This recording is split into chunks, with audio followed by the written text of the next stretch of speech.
Dick Parks has one horse to go down at all these championship races. It's here in the 2-year-old fillies. We won in 2018 with Jaywalk, and we won in 2019 with Spun to Run. This time it's a Vequist for trainer Butch Reid. Goes off at 6-1, draws post 2.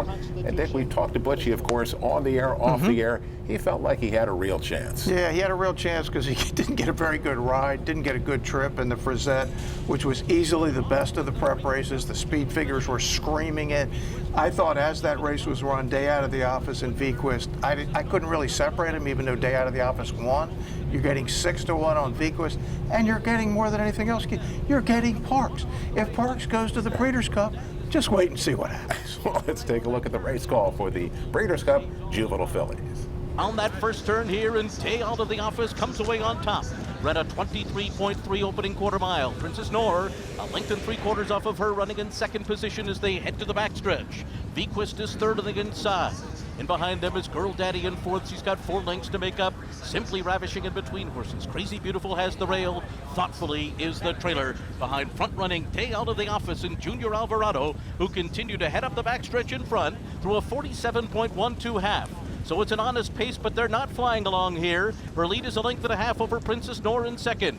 And then it's Vequist third on the inside. Simply Ravishing, weaving through horses in fourth, just to the inside of Girl Daddy. And then it's back to Crazy Beautiful and Thoughtfully.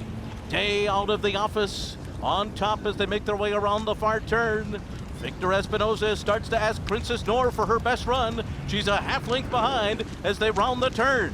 And then it's Girl Daddy, Vequist, and Simply Ravishing is under pressure. And Day Out of the Office is looking good as they come to the top of the stretch. Turning for home in front by 2. Princess Noor is second. And then Vequist on the inside. Girl Daddy is next. It is still Day Out of the Office. Another 16th to go. Trying to hold off Vequist, who's coming up the rail. Girl Daddy is there on the outside. Simply Ravishing finishing well too. It is going to be Vequist. Well, Dick, it really is hard to believe that little old Parks here can win 3 Breeders' Cup races, a race each consecutive year. Vequist gets a beautiful ride from Joel Rosario, comes through on the inside, and then out-finishes the rest, actually drawing away to win by 2 lengths, Dick. She pays $15.20 to win, and Dick, it's amazing. Butch has had a lot of confidence. We'll talk to Butch in just a minute. He had a lot of confidence in this filly right from the beginning. Yeah, I mean, look, 4.5 was too short when she lost by an inch in her first start. Breaks her maiden in a grade 1 at Saratoga. Again, I thought ran a winning race in the Frizette. No surprise. Princess Noor nowhere. The figures do not lie at that level. And even though her last workout was great, I said, I got to throw her out.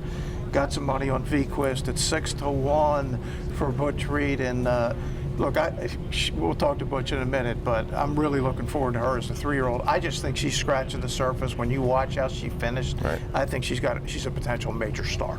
And it is a great pleasure now to welcome in the Breeders' Cup winning trainer Butch Reid with Vequist. And Butch, now a 2-time Breeders' Cup champion. You won with the fleet again back in 2011. Vequist does it for you this year.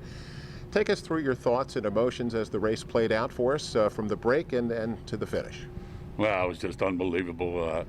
You know, we had a nice little entourage with it of 7 or 8 people, and we all kind of dispersed through the crowd, so I guess nobody wanted to be near each other, being nervous for the race, but we spread out, and then we could hear the hooping and hollering from the various points. My brother, my daughter Whitney was there, of course my wife Ginny, so everybody's had a great time, and we all congregated down in the winner's circle, so it was a lot of fun. Now, Butchie, through the course of the process with Vequist, when did the Breeders' Cup come onto your map? Well, after the spin-away, obviously, we kind of had an idea. We started thinking about there. But, I mean, she had trained so well here, and even though she got beat in her debut, and then we were lucky enough to have Adam Wachtel and Mr. Barber join in, and they kind of had already had those thoughts in mind when they got involved with the horse. So, and then she gave the knockout performance in the spin-away, and from there we were, that was when the planning really started to get to the Breeders' Cup. Butch, to take us back to the beginning, I mean, you and I talked about this last week, but you were at Timonium, you bought her Dam, Vero Amore, who turned out to be a pretty good horse herself. What do you remember about that day? $15,000 you bought her for Tom McGrath. I know. I just remember she was a typey filly. Wasn't real big, I mean, but it was exactly perfect. Had great legs on her, and everything looked fine. At that kind of price, you can't look for a whole lot of pedigree.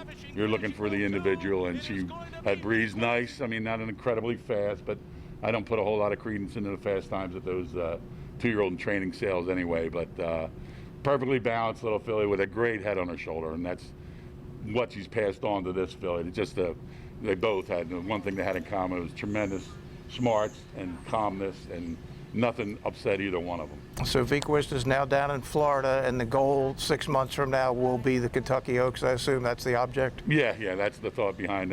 We had actually spoken about it before the race, not trying to get too far ahead of ourselves, but you got to make those plans. So we knew that 4 starts for a 2-year-old is plenty. We got her around 2 turns, which is another one of the objectives.